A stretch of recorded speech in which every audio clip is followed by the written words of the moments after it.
చేస్తున్నామండి. సేమియాను ఫస్ట్ ఒక పావు కిలో తీసుకొని ఒక 1.5 లీటర్లో కొంచెం ఆయిల్ వేసి ఉడకబెట్టుకోవాలండి. ఇలా ఉడకబెట్టుకొని స్ట్రెయిన్ చేసి పెట్టాలి. దీన్ని వడకట్టుకొని ఇలా ఆరబెట్టుకోవాలి. ఆరబెట్టుకున్న తర్వాత కడాయి వేసి కడాయిలో నూనె వేసుకొని జీడిపప్పుని ఇలా వేయించుకొని పెట్టుకోవాలి. ఆ తర్వాత కొంచెం పల్లి కూడా వేయించుకోవాలి.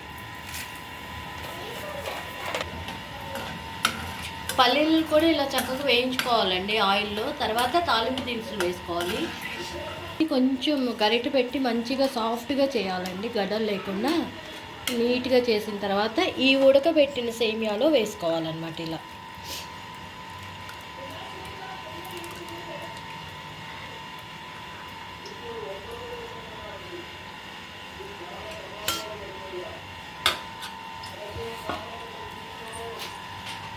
ఇలా వేసి మంచిగా కలిపి పెట్టుకోవాలి.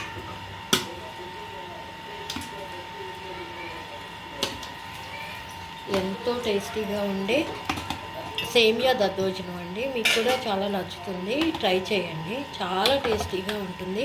ఇప్పుడు దసరా నవరాత్రులు వస్తున్నాయి కదండి, అమ్మవారి ప్రసాదానికి కూడా ఇది ఒకరోజు పెట్టుకోవచ్చు. మనకి చాలా బాగుంటుందండి, ఇది ట్రై చేయండి.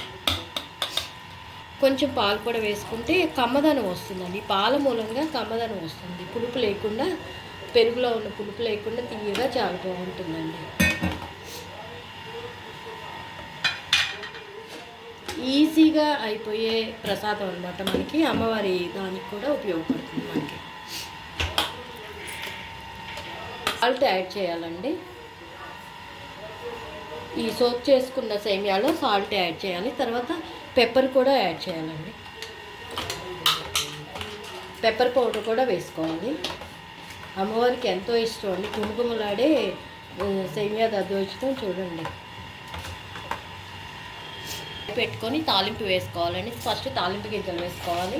ఇందాక మనం జీడిపప్పుని పల్లీని నూనెలో ఫ్రై చేసుకొని పక్కన పెట్టుకున్నాం కదా, ఇప్పుడు ఈ తాలింపు వేసుకోవాలి. తాలింపు గింజలు వేసుకోవాలి కూడా వేసుకోవాలండి. ఇంకా పసుపు వేసుకోవాలండి. ఎక్కువ పసుపు అక్కర్లేదు మనకి. ఆ తర్వాత పచ్చిమిర్చి వేసుకోండి. నేను కొంచెమే వేస్తున్నాను, మీరు ఎక్కువ అవసరాన్ని బట్టి మీరు వేసుకోండి. నేను కారం కొంచెం తక్కువ తింటాను కాబట్టి తక్కువ వేస్తున్నాను. కరివేపాకు వేసుకోవాలండి.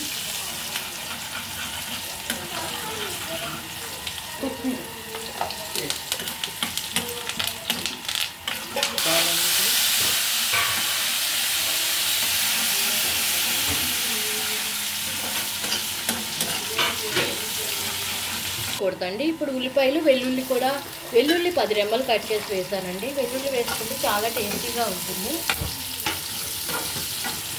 ఉల్లిపాయలు మరీ ఎక్కువ వేయించకండి, లైట్గా వేయించండి.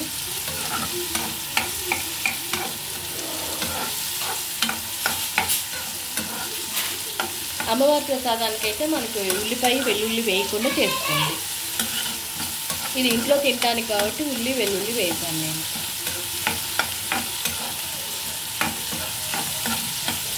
మనం ఆ తాలింపునంతా దీంట్లో వేసుకోవాలండి. తాలింపుని ఇలా వేసుకొని చక్కగా కలుపుకోవాలి.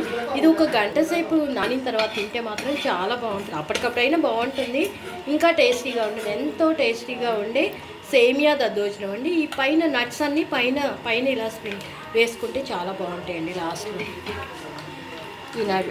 ఈ వేయించిన జీడిపప్పు, పల్లీలు ఇవన్నీ పైన వేసుకోవాలన్నమాట. ఎంతో టేస్టీగా ఉండే సేమియా దద్దోజనం రెడీ అండి. మీరు కూడా ట్రై చేయండి. 5 నిమిషాలండి. ఇదైతే మాత్రం చాలా ఈజీ. మీరు కూడా ట్రై చేయండి. మా ఛానల్ని షేర్ చేయండి, సబ్స్క్రైబ్ చేయండి తప్పకుండా.